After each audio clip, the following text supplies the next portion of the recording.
সায়ন লাহিড়ীকে নিয়ে সুপ্রিম কোর্টের দ্বারস্থ রাজ্য।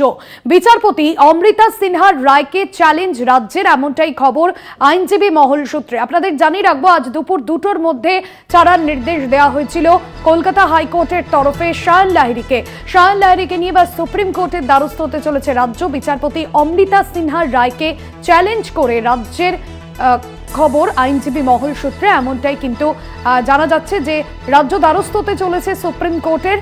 আইনজীবী মহল সূত্রে এমনটাই খবর উঠে আসছে।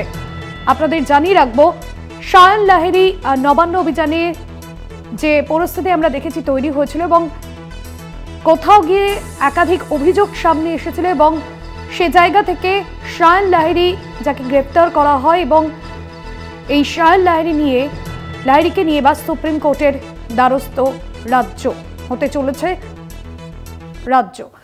পীযূষ কান্তি নাগ আমাদের প্রতিনিধি রয়েছেন ফোন লাইনে। পীযূষ কান্তি, এখনো পর্যন্ত কি খবর পাওয়া যাচ্ছে বিষয়?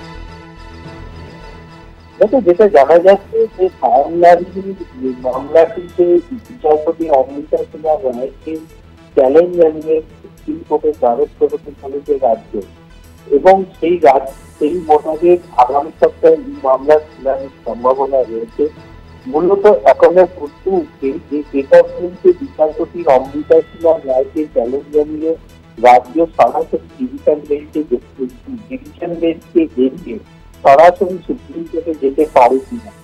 আইনজ্ঞ মহলের মতে যে আরজিকরের মামলা যখন সুপ্রিম কোর্টে চলছিল সেই সময় প্রধান বিচারপতি শ্রীসরণের বেঞ্চ মন্তব্য করেছিলেন যে আরজিকর নিয়ে শান্তিপূর্ণ বিক্ষোভ বা আন্দোলন হতে পারে।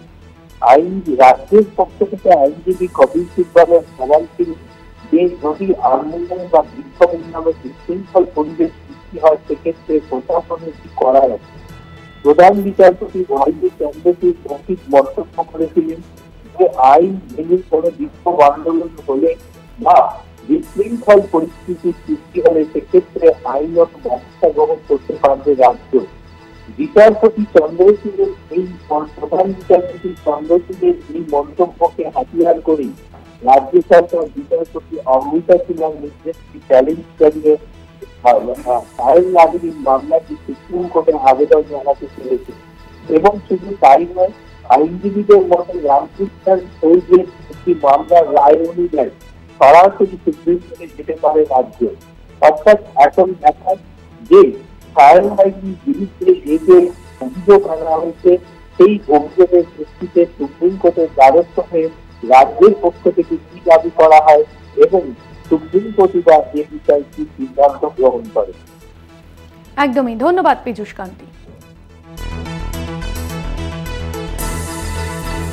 সুপ্রিম কোর্টের দ্বারস্থ হতে চলেছে রাজ্য। পশ্চিমবঙ্গ ছাত্র সমাজের নেতা সায়ন লাহিড়ীকে গ্রেপ্তারের পর আমরা দেখেছি যে সুপ্রিম কোর্টের এবার দ্বারস্থ হতে চলেছে রাজ্য এবং কলকাতা হাইকোর্টের তরফে যে নির্দেশ দেওয়া হয়েছিল সায়ন লাহিড়ীকে আজ দুপুর 2টোর মধ্যে জেল মুক্তির নির্দেশ দেওয়া হয়েছিল। এবার সেই নির্দেশ বিচারপতি অমৃতা সিনহা সেই নির্দেশকে চ্যালেঞ্জ জানিয়ে রাজ্যের তরফে সুপ্রিম কোর্টের দ্বারস্থ হতে চলেছে রাজ্য, এমনটাই কিন্তু আইনজীবী মহল সূত্রে জানা যাচ্ছে।